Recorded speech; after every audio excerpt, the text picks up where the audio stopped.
por favor, no Salmo 130, verso 5. Salmo 130, versículo 5. O tema do nosso estudo nesta manhã é: minha esperança é a voz de Deus. Salmo 130, versículo 5, tem um recado muito interessante para nós. Diz assim a palavra do nosso Deus: aguardo o governo. É isso, gente? É isso? Não. Aguardo quem? O Senhor. A minha alma o aguarda.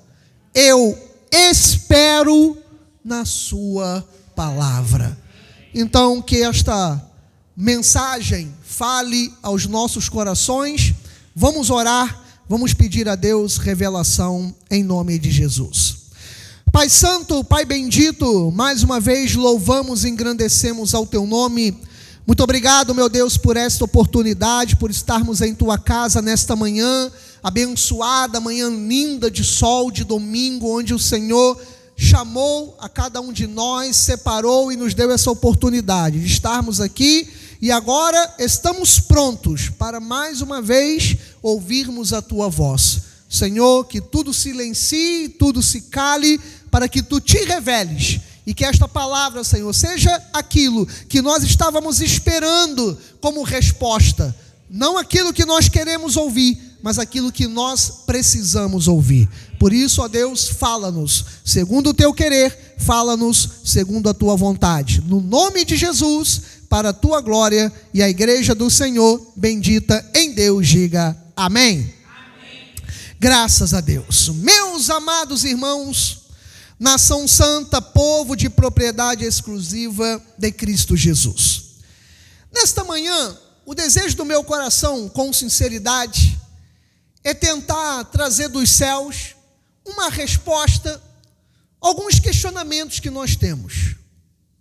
Devido a algumas situações que às vezes nós passamos, que nós não entendemos. Essa semana mesmo eu estava conversando com a minha mãe a respeito de situações que ocorrem que às vezes a gente não compreende, né? Às vezes parece que está tudo bem e de repente vai lá uma situação, acontece e você não sabe o porquê. Para outros você tem que se preparar. Porque em algum momento, por exemplo, a bênção, ela virá, gente? Vem ou não vem? Vai vir. Mas a pergunta também que eu faço: algum momento difícil vai vir também? Vai. E existe uma frase que diz assim: se você quer a paz, eu ouvia muito isso no exército. Se você quer a paz, esteja preparado para quê? O meu tio que fez a canção do exército, ele seria meu padrinho, Coronel Alberto Augusto e Carlos Alberto. E ele fez a canção do exército que você já ouviu muitas vezes, mesmo não sendo militar. Nós somos da pátria guarda, fiéis soldados. Quem fez essa canção foi meu tio, casado com a minha tia. Era meu tio porque era casado com a minha tia, Zenar Higgins. Ele que fez essa canção. A letra é dele. E numa das frases, ele diz assim da canção do soldado, da canção do exército: a paz queremos com fervor, a guerra só nos causa dor. Porém, se a pátria amada for um dia ultrajada, lutaremos sem temor. Que me arrepio.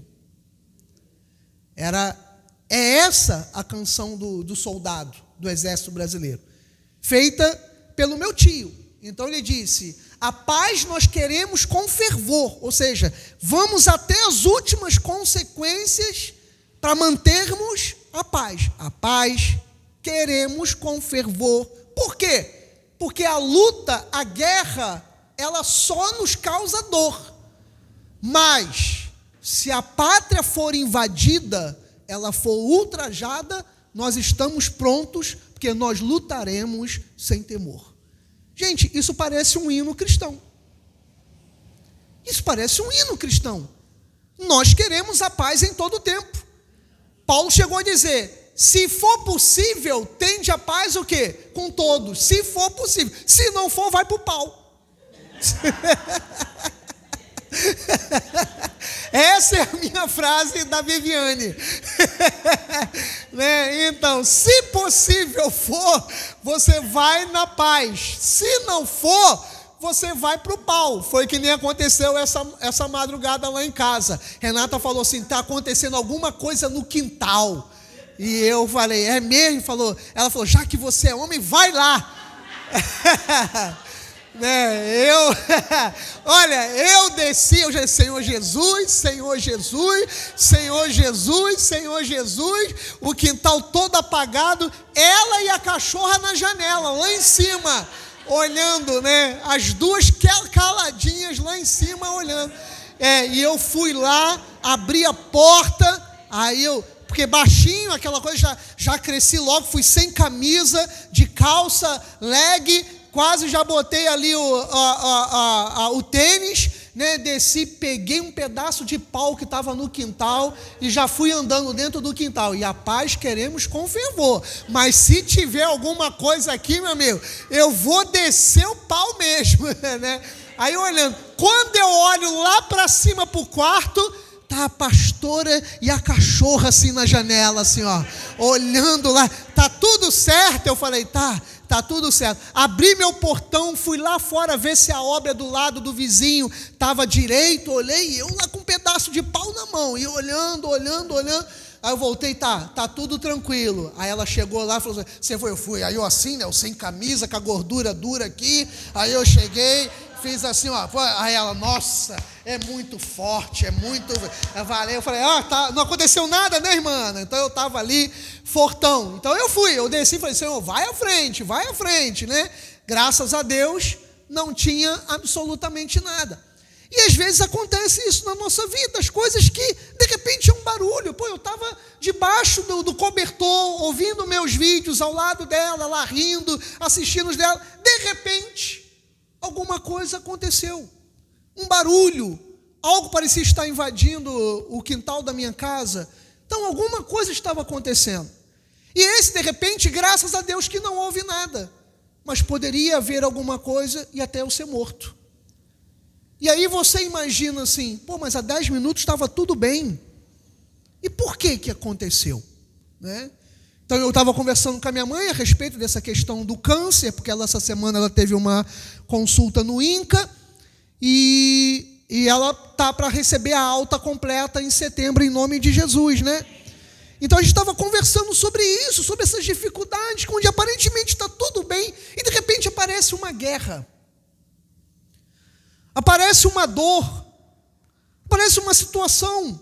Hoje mesmo pela manhã, quando acordamos, eu vi a pastora Renata durinha assim. Aí eu falei, pronto, o que houve? Ela, não, quando eu me mexi, que eu fui levantar, eu dei um jeito no pescoço. Aí eu falei, pronto, já mais uma agora. Aí ela já estava ali, durinha. Aí eu falei, tomou o remédio, fez isso, vamos passar a pomada, vamos fazer um alongamento, vamos fazer... Então, aparentemente as coisas estão bem, e vem ali uma situação, vem uma má notícia. Por exemplo, eu vou falar não apenas de mim, mas da maioria dos pastores. Dificilmente nós, pastores, recebemos uma palavra, você sabia disso? É muito difícil. Alguém diz assim, pastor, hoje eu estava orando pelo senhor. Pastor, eu estava aqui em casa e sentindo o coração de lhe mandar essa palavra. Dificilmente acontece isso com os pastores. E quando acontece que alguém me manda uma mensagem, que eu vejo um texto desse tamanho na notificação, eu falo, é problema. É problema. Tem gente, então, que quando eu vejo o nome na notificação, eu falo assim, já é problema. Já começo a preparar o meu espírito para poder receber aquilo ali, que você já sabe que é guerra, que é problema. Então, aparentemente está tudo bem, e lá vem uma guerra, e de repente você está dizendo a mesma coisa. Quando o seu filho, sua filha quer falar alguma coisa contigo, você fala, pronto, já vai me pedir dinheiro, já entrou numa furada, já tem alguma coisa e tal. É assim ou não é? E ao contrário também, às vezes você está lá, não sei o que, meu pai, minha mãe já vai me pedir dinheiro, já vai me pedir alguma coisa, já vai, e a gente já sabe. Então, diante disso tudo, gente, que eu e você passamos essas lutas, porque existem algumas derrotas que Deus permite acontecer na nossa vida para que ali na frente aquilo beneficie a gente. Vocês não vão acreditar no que eu vi essa semana, que eu pensei. Semana passada, o Flamengo ganhou dos ingleses. E o que nós fizemos? Que maravilha! Flamengo agora é o melhor time do mundo, ganhou todo mundo, ganhou aquela coisa, já ganhou a Copa do Mundo. O Flamengo ganhou. Aí durante a semana, o time alemão perdeu um jogo, que é um dos times mais fortes do campeonato, vai jogar hoje contra quem? Mesmo que você não entenda de futebol, se o Flamengo tivesse perdido aquele jogo, hoje ele não jogaria com os alemães. Ele teria jogado com o português ontem. E teria a chance maior de ganhar do que de hoje. Assim acontece na minha vida e na sua vida. Nem toda derrota, nem toda perda é ruim. Porque lá na frente ela vai cooperar para o seu bem. Quer dizer, se o Flamengo tivesse perdido aquele jogo, a Rebeca já fez assim. Se o Flamengo tivesse perdido aquele jogo da semana passada, que seria uma dor de cabeça para a gente, que seria uma sensação de derrota, essa derrota teria sido melhor do que a vitória. Então, o que eu quero dizer para você? Que nem sempre uma porta que se fechou, nem sempre uma situação que aconteceu na sua vida, uma perda, algo que aconteceu, aquilo será para o teu mal. Lá na frente será para o teu bem. E é por isso que nós somos diferentes dos demais. É porque quem não é crente não consegue entender isso. E às vezes até o próprio crente também não entende. Porque se você for ver ali o salmista, você está vendo ele dizer assim: aguardo o Senhor. Aí ele diz assim, ele vai além. A minha alma. Por que ele fala alma? A essência, eu sempre explico isso aqui. Nós somos 3 pessoas em uma. 2 vão morrer. Uma não. Nós somos, aqui dentro tem 3 pessoas. Aí dentro tem 3 pessoas. Aliás, uma a gente vê, outra a gente sente e a outra a gente sabe. Pastor, que loucura é essa? Mas aquelas filosofias, é fácil. Uma a gente vê. Eu vejo o seu corpo, você vê o meu. Uma dessas pessoas a gente vê. A outra a gente sente. Quando a gente aqui se ama um ao outro, a gente fala, pô, senti falta da irmã Miriam, do irmão Antônio, pelo trabalho deles, eles não estão podendo vir em todos os cultos. A gente sente falta deles. Essa falta ao casal é o quê? A nossa alma. O nosso ser. Quando a gente diz assim, pô, eu gosto do irmão Dilson, né? Eu tenho um amor pelo irmão Dilson. Quando eu venho aqui orar durante a semana, eu falo, Senhor, como eu tenho um amor por ele. Então, que é essa identificação de um homem que tem idade de ser praticamente meu avô, mesmo eu com 50 anos. Né? Ele poderia me olhar ali, um menino, uma coisa. Né? Que identificação entre nós dois aqui? É a nossa alma. Né? É a nossa alma, é o amor de alma, é o amor de alma. Então é unido. Eu não vejo a alma dele, nem ele vê a minha, mas é a unidade de alma. Então quando a gente ama alguém, quando a gente gosta de alguém, é essa alma, né? Pastora Vera, o esposo dela tá com um probleminha de saúde. E aí você vê a questão do espírito. O espírito a gente não vê. O espírito a gente não vê.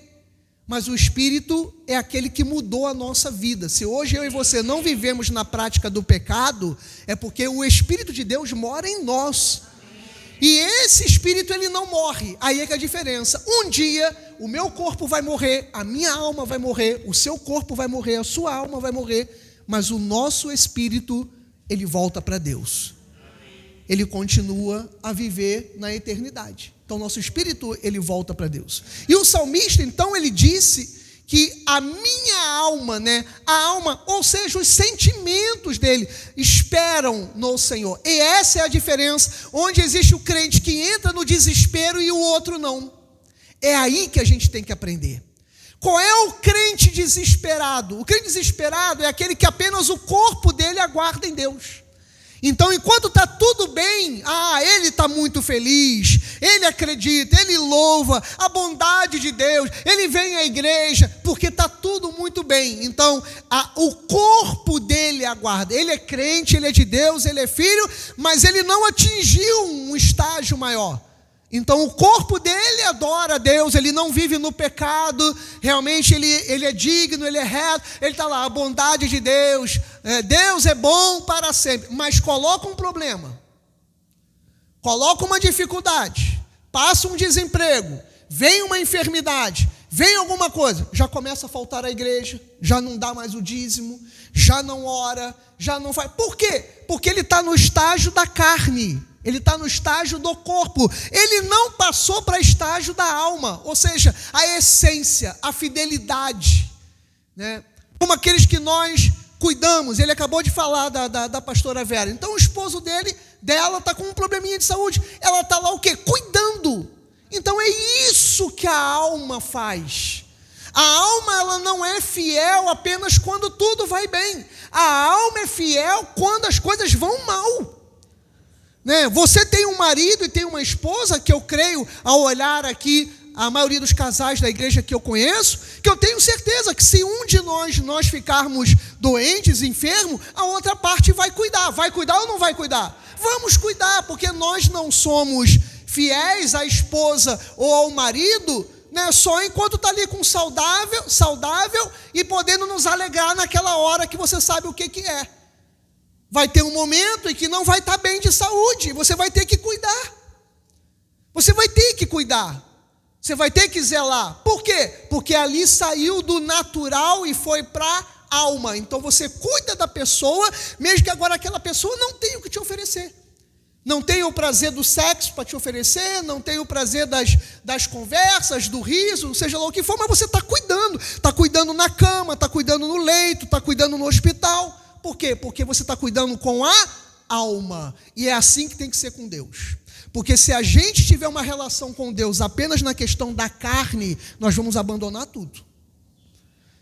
E aí você vai viver como esses crentes que nós vemos por aí, que são fiéis só quando tudo vai bem. Repito, aí está tudo bem, a bondade de Deus é bom. Vou à igreja, sou dizimista, eu oro. E agora, quando Deus aperta ali um pouquinho ou permite, a pessoa... não, já tem que começar a procurar outra igreja, porque eu acho que o problema está nessa igreja. Não, é porque, o dízimo falhou, então eu já não vou mais dar meu dízimo, eu já não vou orar como convém. Por quê? Porque a relação da pessoa com Deus é rasa. E não pode ter uma relação rasa com Deus. A relação com Ele tem que ser profunda. A relação com Ele tem que ser total, tem que ser de todo o coração. E Ele diz: eu espero na sua palavra. Então é assim que nós vivemos, nós esperamos, gente. Por mais que eu tenha minha convicção de política, por mais que eu tenha convicção de algumas coisas, mas eu não espero no homem, eu não espero na política, eu não espero em nada dessa terra. Falo isso com respeito, não é de sendo mal agradecido às pessoas que me apoiam, mas eu não espero nada de ninguém. O que eu espero é em Deus. Eu espero na palavra de Deus. Então é a mesma coisa que o salmista disse. Ele falou: eu estou num nível maior, a minha alma aguarda no Senhor e eu espero na sua palavra. Então essa é a solução. Essa é a solução. Eu poderia fechar a Bíblia aqui e dizer: gente, o recado foi dado. Você tem que aguardar em Deus e esperar na palavra, por mais difícil que isso seja para mim e para você, porque a Bíblia não mente. A Bíblia não mente. Vai ter uma hora que nós vamos ficar enfermos, vai ter uma hora que a gente vai perder dinheiro, vai ter uma hora que alguém vai ser mal agradecido conosco, vai ter uma hora que nós seremos, como diz minha mãe, mal agradecidos. Minha mãe fala assim, é um mal agradecido. Então nós seremos mal agradecidos. Ela fala assim, ela junta as palavras, mal agradecido. Então nós vamos ser mal agradecidos a alguém. Então vai ter uma hora, repito, que você vai ficar doente, que você vai perder dinheiro, que você vai ter um prejuízo, que você vai... Eu não estou lançando palavra ruim para você, é porque a Bíblia ela diz isso. Pastor, não faz isso não, porque as igrejas aí pregam exatamente o contrário, é bênção, vitória o tempo todo, é meu lindo, minha linda, e você, é assim? Não, porque a própria Bíblia diz, na graça de Deus, em Romanos 8,36, olha só o que diz a palavra, como está escrito, por amor de ti, somos entregues à morte quando, gente? Somos entregues à morte o quê? Todos os dias, gente. O dia todo, pastora Renata, como está ali na nossa versão. Nós somos entregues, quando eu digo a morte, ali era literal, porque era a perseguição de Roma contra a igreja de Jesus. Então, todo dia eles tinham que estar fugindo para poder pregar o evangelho. E repito, e tem pessoas que não vêm à igreja por coisas banais. E eles morriam todos os dias para pregar o evangelho. Então ele falou assim, por amor de ti, somos entregues à morte o dia todo. Fomos considerados como ovelhas para o matadouro. Então, todo dia, eu e você, temos que fugir de algo, ou temos que matar algo para nos mantermos de pé. Então, todo dia, meu amado, todo dia vai ter uma situação para você enfrentar. Todo dia, como o pessoal diz, tem um filho de Abimeleque para vir nos perturbar, já que a gente não fala palavrão, filho da, né, a gente fala filho do Abimeleque, né, um filho de Abimeleque para vir nos perturbar. Tu está quieto lá no teu trabalho, de repente aparece um filho, né, olha só, já faz até igual o carioca, um filho, né, de Abimeleque para vir te perturbar. Amado, isso está na Bíblia, que vai vir um filho da Abimeleque, eu só não posso deixar escapar e falar, né, de Abimeleque para vir perturbar a gente. Você está quieto no teu canto, vem um lá para te zicar, vem um problema, vem uma situação. Então, isso está na Bíblia, que é todo dia, é o dia todo, porque se não fosse assim, esse lugar aqui não seria chamado terra, seria chamado o quê? Céu. Seria chamado céu. A gente não precisaria ir para o céu. Mas também você pode dizer assim para mim, também, né, pastor? Não precisa ser um inferno, né? Também não precisa ser um inferno, né? Mas aqui seria chamado de céu, se tudo aqui fosse uma maravilha. Então a Bíblia diz, por amor de ti somos entregues à morte o dia todo, fomos considerados como ovelhas para o matadouro. Agora vem a palavra e vem a fé. Aí diz no versículo 37, olha lá, em todas estas coisas, ou seja, no matadouro, na perseguição, na falta de dinheiro, nos filhos de Abimeleque, seja lá o que for, em todas essas coisas, porém, somos mais que vencedores por meio daquele que nos amou, né? Eu sempre, quando venho esse versículo aqui, eu digo, é uma das frases que nós crentes mais amamos para falar uns dos outros, né? Fala mais que vencedor, vire para o seu irmão e diga, você é mais que vencedor. Agora, se você entender o contexto, você quer ser mais do que vencedor, meu amado? Porque ser mais que vencedor é alguém com a foice correndo atrás de você para te degolar, para te matar, você sendo ovelha.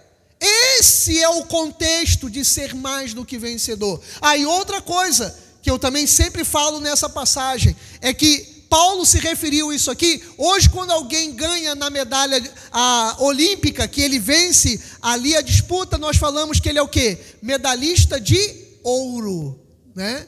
Nós chamamos, o fulano ganhou a medalha de ouro. Quando Paulo falou isso aqui há 2000 anos atrás, ele estava se referindo aos Jogos Olímpicos de Atenas, os primórdios. Ele fez uma associação, porque lá não era medalha de ouro, lá eles eram o primeiro, o que ganhava, que ficava no pódio, era chamado de mais que vencedor. Porque os outros dois também são vencedores, o de prata e o de bronze, mas há um que está acima do pódio, e que ele era chamado de medalha, hoje a gente chama de medalha de ouro, ele era chamado de mais que vencedor. Então, quando Paulo falou isso aqui, ele falou das Olimpíadas do tempo antigo. Ele falou: quando alguém te persegue, quer te matar, em que você é considerado como uma ovelha para matadouro, você é medalha de ouro.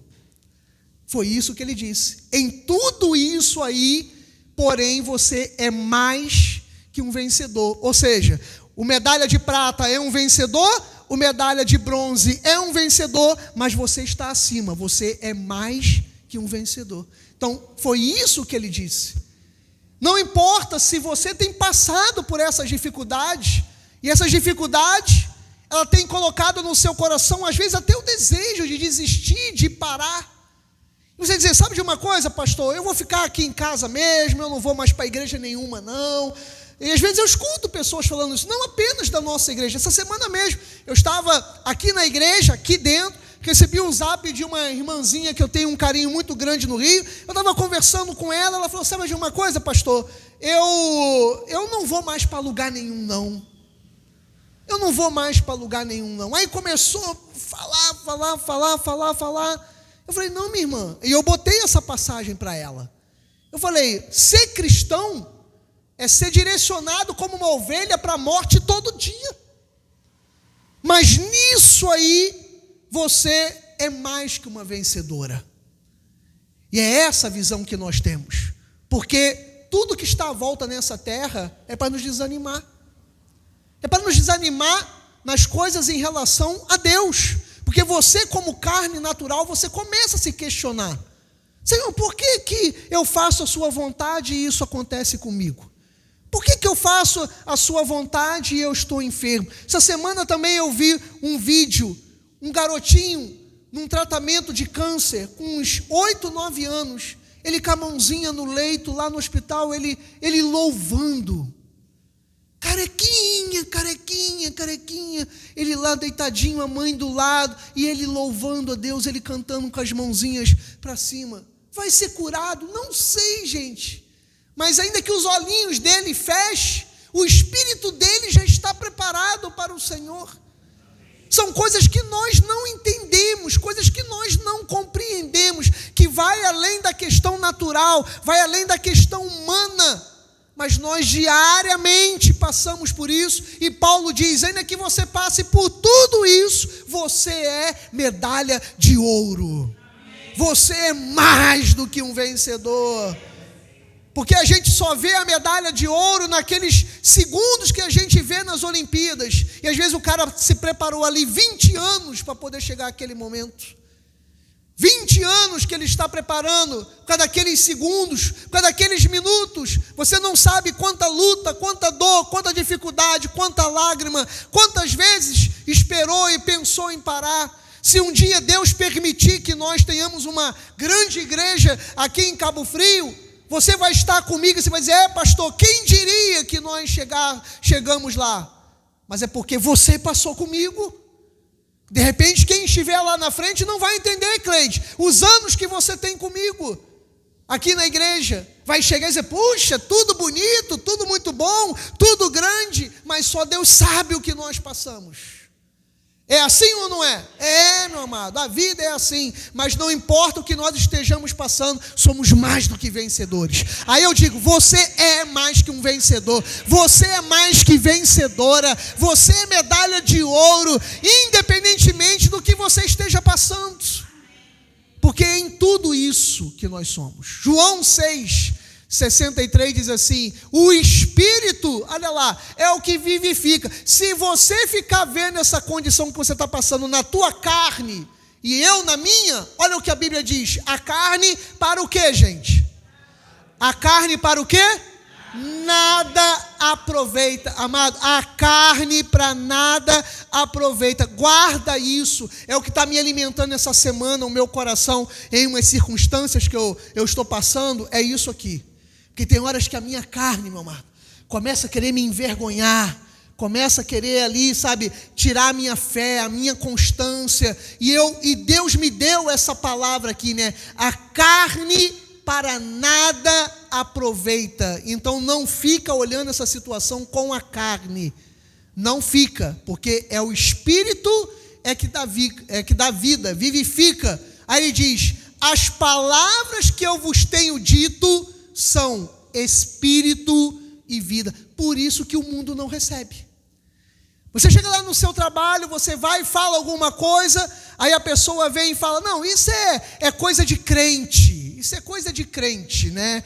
Ah, é Bíblia, aí começam a querer relativizar a Bíblia, né? Que nessa semana, acho que eu até citei aqui na igreja, eu mandei para o meu vizinho, ele me mandou alguma coisa a respeito de santos. Ele botou assim, alguma coisa, e você precisa encontrar o caminho e tal. Ele vinha falando de ele, depois ele falou assim, só há um caminho. Não, ele falou, todos os caminhos levam a Deus. Aí eu não disse nada, eu botei bom dia e peguei o versículo bíblico de João 14,6, onde Jesus diz assim, eu sou o caminho, a verdade e a vida, ninguém vem ao Pai senão por mim. Eu mandei para ele, ele falou, isso é sua interpretação da Bíblia. Quer dizer, não, ele relativizou. Então, quer dizer, depende de quem lê. Né, professora Cilei? Depende. Mas não, como tudo hoje é relativo para eles, né? Eles relativizam tudo. Jesus ali, para quem entende língua portuguesa, ele não falou que depende da interpretação. Ele veio e falou, eu sou o caminho. O que você entende com isso? Quando ele diz, eu sou o caminho, o que você entende? Que ele, cara, é o único. Não existe santo, não existe entidade, não existe igreja evangélica, não existe pastor, não existe papa, não existe ninguém. Ele falou, eu sou. Pô, se alguém fala assim para você, eu sou homem, pô, tu não vai entender que é todes, que é mulher, que é isso, que é aquilo. Você está dizendo, eu sou homem, eu sou homem. Se você disser que é mulher, você é mulher. Não existe mais. Se disse que é. Se não é, todos. Então pronto. Jesus, ele veio e falou, eu sou o caminho, a verdade e a vida. E ele foi mais. Ele não falou, vai ao Pai. Ele falou, ninguém vem ao Pai. Quer dizer, ele e o Pai são um. Ele não disse que são três. Ele falou, eu e o Pai somos um. Se a Bíblia diz, eu e o Pai somos um, são quantos? Um. Então você não pode ficar relativizando, né? Eu vou relativizar, são três e agora ainda tem Maria. Não tem. Jesus falou, eu sou o caminho e eu e o Pai somos um. Então você não tem que ficar relativizando. Aí eu mandei isso para ele.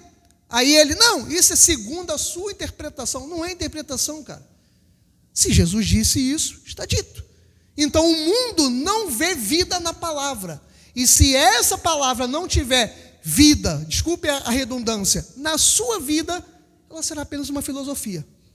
Ela vai ser a filosofia de Platão, filosofia de Sócrates, filosofia daquela galera toda. Você vai ver a Bíblia apenas como uma filosofia. Mas ela não tem que ser filosofia, ela tem que ser vida.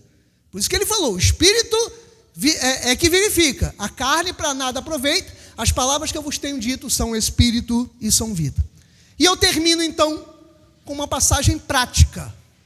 Uma passagem prática daquilo que a palavra faz na vida de uma pessoa. Eu não sei se você tem 20 anos de crente, 50 anos de crente. Irmão Dilson tem 50 anos de crente, não é isso, irmão Dilson? Mais de 50 anos de crente, mais da minha idade de crente. Eu não sei quanto tempo você tem de crente. Pouco tempo, poucos dias, poucos meses, anos, eu não sei quanto tempo. Mas uma coisa eu te digo, como eu falo para os meus filhos, como eu já falei algumas vezes. Não importa se você é filha de pastor, se o Gilead é filho de pastor, não importa. Ou se você nasceu no Evangelho. Todos nós aqui precisamos de uma experiência única e pessoal com Deus. Todos nós precisamos. E se você ainda não passou por isso, você tem que pedir a Deus para passar essa experiência. Experiências. Quais são suas experiências? Como às vezes eu falo aqui, por que o nome dela é Rebeca? Por uma experiência com Deus. Por que o nome do meu filho é Gilead? Por causa de uma experiência sobrenatural com Deus. Né? Por que essa igreja tem o nome Graça, Adoração? Não é porque é bonito, não, porque tem uma experiência com Deus. Por que eu ainda estou aqui lutando diligentemente pela fé? Por causa das experiências que eu tenho com Deus. Então você precisa ter isso também. Você precisa ter uma experiência com Ele. Você precisa dizer, Senhor, eu quero ter isso. Eu quero ver um sobrenatural. Eu quero ver alguma coisa. Eu quero ouvir uma resposta. Né? Eu quero ouvir. Eu quero que Deus fale, como quando Deus me deu um grupo de jovens para eu tomar conta na igreja que eu conhecia, a pastora Renata. De manhã, subi um monte lá em Tomás Coelho, Vicente de Carvalho, lá no Rio. Subi um monte lá. Quando eu estou descendo do monte, irmão Dilson, vem parecia um pastor. A pessoa, naquele calor do Rio de Janeiro, subiu um monte de terno e gravata, porque é muita consagração, né? E aí, subi no monte de roupa de pastor, e eu orando para descer e ele para subir. Quando a gente passou um pelo outro, Pai do Senhor, ele falou: jovem. Aí eu virei, ele falou assim para mim: quando você estava descendo agora, eu vi 2 anjos atrás de você, colocando uma capa de autoridade. E sabe o que vai acontecer? Deus vai colocar um grupo de jovens nas suas mãos para você começar a ser pastor. Vai ser daí que vai vir o ministério na sua vida. Deus está me dizendo que vai colocar um grupo jovem de uma igreja nas suas mãos. Você recebe, jovem? Eu falei: se for da vontade de Deus, recebo. Isso de manhã, num sábado. Chego à tarde na igreja, onde eu conheci a pastora Renata. Pastor Airon, saudoso pastor Airon, está na porta da igreja. E ele não costumava ficar ali, porque ele era muito tímido. Para falar com alguém, ele era o oposto de mim, né? Imagina um pastor todo retraído, tímido, era ele. E aí, quando eu chego, eu dou a mão para ele na entrada da igreja, aperto a mão dele. Aí, ele fala: Pai do Senhor, irmão Marcelo. Eu: Pai do Senhor. Ele falou assim: irmão Marcelo, volta aqui para você falar uma coisa contigo. Desde hoje de manhã, estou sentindo no coração de chamar você para você ser o líder dos jovens da igreja. Você aceita? Rapaz, irmã, não, há horas. E ele não estava comigo, ninguém estava comigo, ninguém estava na hora. Eu fiz igual os irmãos que você vê na internet. Eu saí pulando no poder para trás. Eu virei para ele e falei assim: pastor Airon, hoje de manhã, antes do irmão me perguntar, Deus já havia me falado lá no monte, quando eu encontrei um irmão, e o irmão falou que Deus ia colocar um grupo jovem nas minhas mãos. Como que eu vou negar? Como que eu vou negar? Certa vez, essa eu contei há poucos dias atrás, eu ia, como diz a polícia, neutralizar alguém que estava me fazendo um mal terrível, terrível. Eu falei: vou agir na minha carne, vou pegar. Está tudo certo, vai conhecer o diabo nesse final de semana.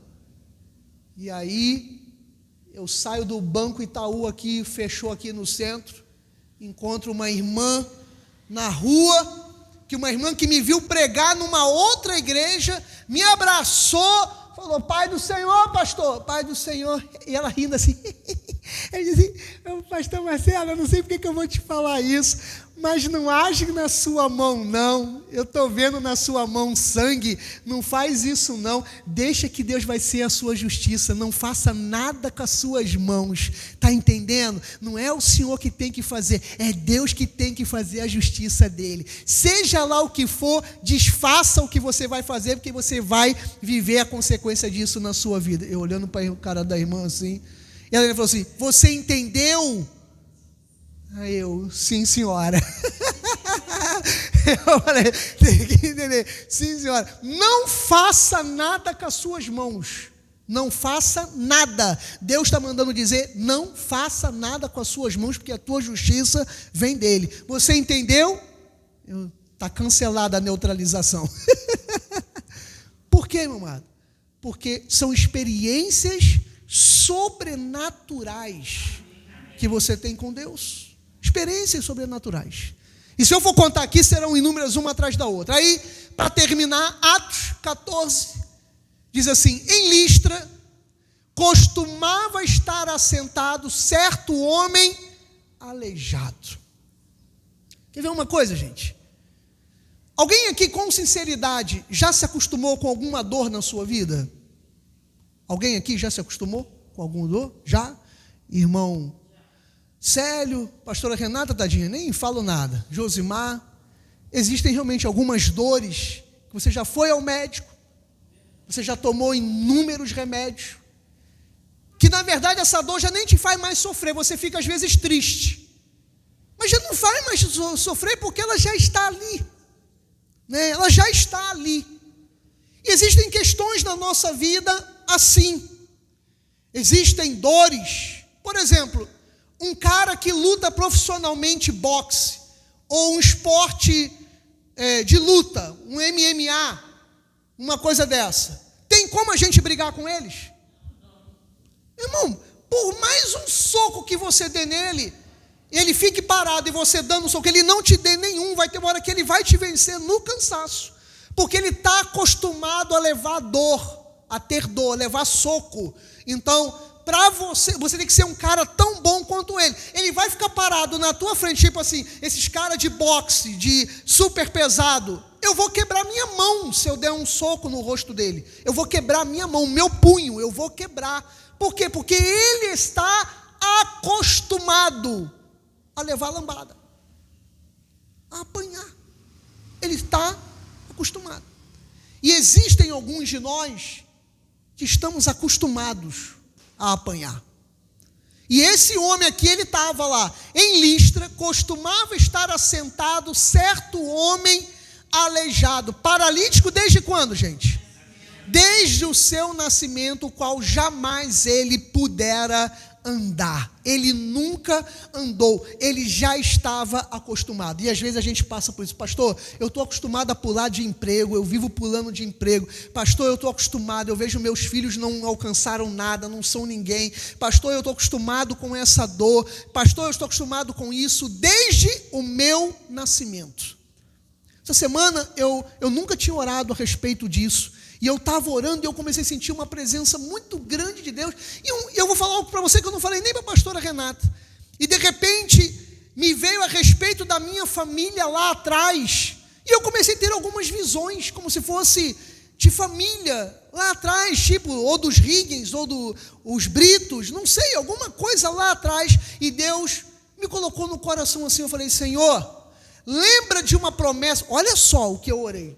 Senhor, lembra de uma promessa que tu fizestes com um Higgins lá atrás. Um Higgins que o Senhor amou lá na Irlanda, nos Estados Unidos. Lá aquele Higgins que o Senhor amou. O Senhor tinha uma promessa na vida dele. Ó Deus, em nome de Jesus, traz a promessa dele também sobre a minha vida, sobre esse Higgins que o Senhor amou. Eu nunca tinha orado isso. Pastor, mas essa oração não se faz. Se faz, porque os israelitas até hoje oram assim, segundo meu pai Abraão, Isaque e Jacó, da maneira que tu amastes Abraão, Isaque e Jacó. Eles ainda não oram assim? O Netanyahu falou na ONU e citou Abraão, Isaque e Jacó, meu amado. Até hoje eles fazem isso. Então é assim que se quebra uma maldição de família, um problema de família. Senhor, vai lá aquela pessoa da minha família que o Senhor amou tanto. Lembra da promessa que o Senhor fez a ele. Lembra da promessa que o Senhor fez a ela. Eu estou requerendo para a minha vida. E se você não tiver ninguém a quem você clamar pela fidelidade de Deus, então chama por Abraão, Isaque e Jacó e diz, Senhor, a promessa que o Senhor fez a eles, que venha sobre a minha vida. Eu não vou mais ficar acostumado a andar aleijado, andar paralítico. Senhor, eu recebo a cura, a saúde na minha vida. Senhor, eu recebo as promessas na minha vida. Começa a fazer, ainda que você esteja acostumado com essa dor. Ainda que você esteja acostumado com essa dor. Ele nunca experimentou o que eu e você fazemos aqui assim. Há um perfil no Instagram chamado, se eu não me engano, Notas Gospel ou Canal Gospel, uma coisa dessa assim. Eu vi essa semana um jovem adolescente que nunca tinha andado, com paralisia cerebral. Alguém viu? É impossível, gente, pela medicina, ele andar. Estava dentro de uma igreja, o jovem de paralisia cerebral, as perninhas fininhas, os pezinhos dobrados no meio do louvor. O garoto levantou da cadeira de rodas, com as perninhas, os bracinhos, e as pessoas à volta, e não, deixa ele andar, e ele andando, e ele louvando todo torto, ele na pontinha dos pés, ele andando. Esse é o nosso Deus, esse é o Deus que nós servimos. É um Deus que cura paralisia cerebral diante dos olhos, diante da câmera, os pezinhos, as mãozinhas tortas, e ele ali caminhando e andando. Ele jamais poderia ficar de pé, porque ele era paralítico de nascença, assim como este homem aqui. E como é que ele saiu da paralisia que ele estava acostumado? Verso 9 diz: esse homem ouviu uma pregação, meu amado. Quem estava pregando para ele era nada mais, nada menos que o apóstolo Paulo. Ele ali, não era momento da oração, não era dando rosa, sal, azeite, não era no pula-pula, não era nada. Na pregação, ele ouviu Paulo pregar, que fixou nele os olhos, e vendo que ele tinha fé para ser curada. Porque a fé precisa ser vista, meu amado. Eu quero ver fé na sua vida. Eu quero ver fé nas tuas atitudes. Eu quero ver fé naquilo que você fala. E Paulo olhou para ele e viu que ele tinha fé para ser curado por causa da palavra. Versículo 10. E disse-lhe em alta voz: apruma-te direito sobre teus pés. E ele saltou e ele começou a andar. Ele saltou e começou a andar, meu amado. Por quê? Por causa da palavra. A palavra, meu amado. Mesmo que você esteja acostumado a ser humilhado, mesmo que você esteja acostumado a passar os momentos mais difíceis, mesmo que você esteja sendo pisado, faça com que a palavra produza vida em ti. Recebe a palavra, e quando você receber a palavra, mesmo que você não esteja acostumado a ser feliz, seja feliz, dá um salto, meu amado, e começa a andar. Não deixe que nada nem ninguém apague teu brilho. Não deixe que nada nem ninguém apague teu brilho. Pode ser que hoje seja o dia da sua alegria, o aniversário da Cirlei, mas pode ser que ainda hoje, no dia do aniversário dela, ela tenha se entristecido com alguma coisa. Esperava uma palavra e não recebeu. Às vezes acontece isso com a gente. Nós vamos esperando algo de alguém e nós não recebemos. Mas a palavra de Deus, ela nunca volta vazia. Ela sempre cai. E se nós somos uma boa terra, ela produz a semente. Por isso que eu digo, meu amado, a minha alma, como diz lá o início da mensagem hoje, a minha alma aguarda no Senhor. E eu espero na sua palavra. Faça a mesma coisa, meu amado. A tua alma aguarde no Senhor, Salmo 130, verso 5. E que a tua vida espere na palavra de Deus. Não permita que aquilo que você está acostumado desde que você nasceu te paralise. Coloca a palavra nessa causa. Palavra, eu como pregador quero ver fé na sua vida, para que você realmente seja curado dos teus traumas, das tuas dores, das tuas dificuldades. E hoje, 29 de junho, estamos aí a um dia de terminarmos o primeiro semestre do ano. Ou seja, imagina aqui que nós temos duas metades, Então vamos dizer que essa metade aqui já está preenchida praticamente, já está acabando, e agora aqui vai começar a segunda metade. Aquela ali está preenchida? Não foi legal? Tudo bem, mas agora nós temos aqui uma outra página em branco, limpinha, para que você viva os melhores 6 meses da sua vida, Então, tome posse dessa palavra e repito, a minha alma espera no Senhor e eu aguardo na sua palavra. Então, que essa palavra tenha falado ao seu coração, assim seja, assim disse o nosso Deus. Louve a Ele com alegria, Ele é digno, Ele é fiel.